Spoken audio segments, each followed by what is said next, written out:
Today story street corner. আর today story street কর্নারে এই মুহূর্তে আমরা আছি ক্যালকাটা ক্যাফে 27। আজকে এখানে আমরা আড্ডা দিতে এসেছি যে মানুষটির সঙ্গে, তাকে আপনারা নিয়মিত টেলিভিশনের পর্দায় দেখেন এবং অবশ্যই বড় পর্দাতেও দেখেন। আর স্ট্রিট কর্নারে আপনাদের সেই পকেট ফ্রেন্ডলি খাবারগুলো তুলেও ধরবো, আপনাদের খুব ভালো লাগবে এইটুকু বলতে পারি যে প্রত্যেকটা সন্ধে আপনারা ক্যালকাটা ক্যাফে 27-এ কাটাতেই পারেন। আমি আপনাদের সঙ্গে আলাপ করিয়ে দিচ্ছি, আপনারা সবাই চেনেন তাকে, নববর্ষে প্রথমবার আমাদের চ্যানেলে দেবনাথ চট্টোপাধ্যায়। কেমন আছো? খুব ভালো আছি। তোমাকেও হ্যাপি নিউ ইয়ার, দর্শকদের সকলকে হ্যাপি নিউ ইয়ার। এই মুহূর্তে ক্যালকাটা 27-এ ক্যাফে 27-এ এমন একটা কম্বো আপনাদের সামনে নিয়ে আসি, যেটা আমি দেবনাথ দাকে বলবো একটা টেস্ট করতে। যেটা হচ্ছে পোলাও উইথ মাটন। এবং এই যে বাঙালির মাটনের প্রতি যে আসক্তি, আর তুমি কিরকম মাটন ভালোবাসো? যে কোনো বাঙালির মতোই মাটন ভালোবাসি। আর মাটনটা এই যে আইটেমটা তুমি বললে, বাসন্তী পোলাও এবং তার সাথে মাটন, এটা তো আমাদের বাংলা নববর্ষের মানে তুলনাহীন একটা আইটেম।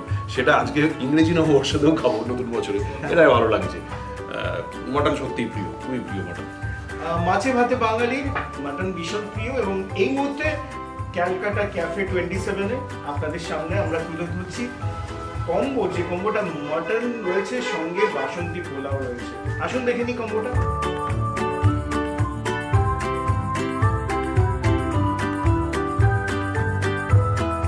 এইটা দেখে লোক তো সবারই লাগবে। আপনারা যারা ওপারে রয়েছেন তারা কিন্তু চলে আসবেন। অনলি পকেট ফ্রেন্ডলি, এত সুন্দর কম্বো 199। আর অবশ্যই তুমি একটু টেস্ট করে একটু আমাদের দর্শক যারা সিনেমা রিভিউ করো, এবারে একটু খাবার রিভিউটা। এক্স্যাক্টলি, আমি জানতাম না তুমি আমাকে এই জায়গায় নিয়ে এলে ক্যালকাটা ক্যাফে 27। আমি রিভিউ করেছি অনলাইনে কিছু, কিন্তু আমি অবাক হয়ে গেছি, ভাবতে পারিনি যে সত্যি কথা এই প্লেটটা, এই কম্বোটা এরকম রিজনেবল প্রাইসে, এবং সত্যি কাচ্চি ফিশ ফিঙ্গারটা খুব ভালো খেতে। যারা আউটিং করতে চান পকেট ফ্রেন্ডলি, তারা অবশ্যই এখানে আসতে পারেন। খুব ভালো, খুব ভালো। আই রিয়েলি মানে অ্যাপ্রিশিয়েট করছি, খুব ভালো। সত্যি কথা, মন থেকে খাবারের প্রতি এত প্রশংসা, তার মানে এর মধ্যে একটা ইনগ্রিডিয়েন্টস লুকিয়ে আছে, সেটা হচ্ছে এত সুন্দর খাবার এবং ভালোবাসা।